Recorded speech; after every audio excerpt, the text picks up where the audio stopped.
In this video, I'll show you how to make a magic loop. And before I show you that, I want to show you what makes it magical.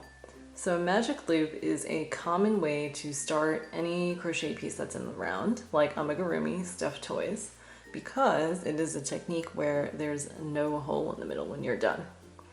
And you may be looking at this and one, wondering why this doesn't look like a circle, and two, why there is a gaping hole in the middle of the half circle, and that is what makes this magical.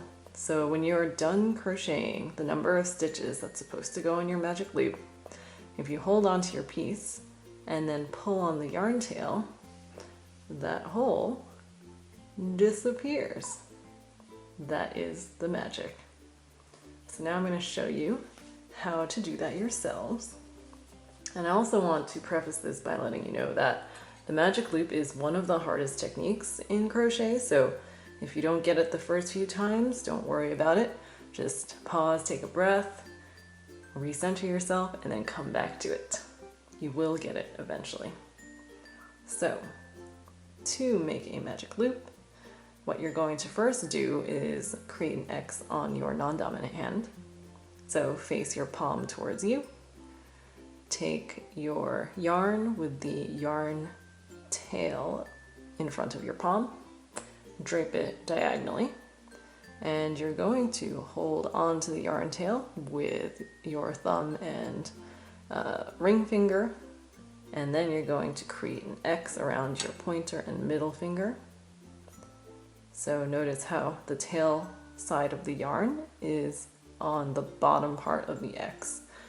The working yarn is the one that's on top and going this way. And the working yarn, remember, is the yarn that is attached to the yarn ball. So next we are going to insert our hook under the top right side of the X and over the top left side of the X. And notice how the point of my hook is facing away from me now. It is facing the palm of my hand. And now I'm gonna pull and twist that side of the X so that I now have a loop on the right side of all my yarn. Now I'm going to hold on to where all that yarn intersects with my right hand temporarily so that I can get my left hand out, or if you're a lefty, the opposite way. And the end goal is to get your hands into regular crocheting position. So hold on tight to the intersection of all that yarn because you don't want to lose the work you've done.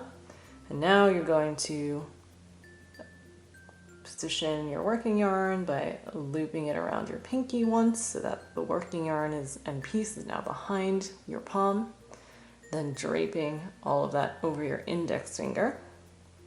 And now holding on to all that intersection point with your left hand, using your thumb and middle finger or thumb and pointer finger, whichever is more comfortable for you. The important thing is, if you're a righty, you want to orient this magic loop so that the tail, the yarn tail, is on the left side of the loop. So there should be 2 strands of yarn on the left side of the hook and only 1 on the right. Sorry, to the left side of the loop, and only 1 strand of yarn on the right side of this loop. Alright, so now let us do a chain stitch so we no longer have to hold on so tight to this intersection. To do that, simply yarn over by pushing the working yarn away from you with your hook, and then pulling that yarn through the loop that is on your hook. So now if you were to let go with your left hand, everything would stay put and all is good. But that chain stitch did not count towards one of the stitches in your magic loop. So say that your pattern says that you need to do 6 single crochet stitches in the magic loop. You are going to do a single crochet stitch as you normally would, and the only difference is where do you put your hook to begin with. And when you're normally crocheting, you put your hook under the top loops of a stitch, and that's how you begin the single crochet stitch.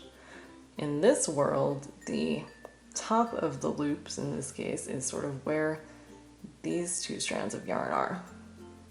So hold on to your magic loop, and I highly recommend holding on to literally all of it. You wanna hold on to both the yarn tail and the left side of the loop and the right side of the loop to minimize the amount that your loop twists and therefore maximize the chances that your loop is successful.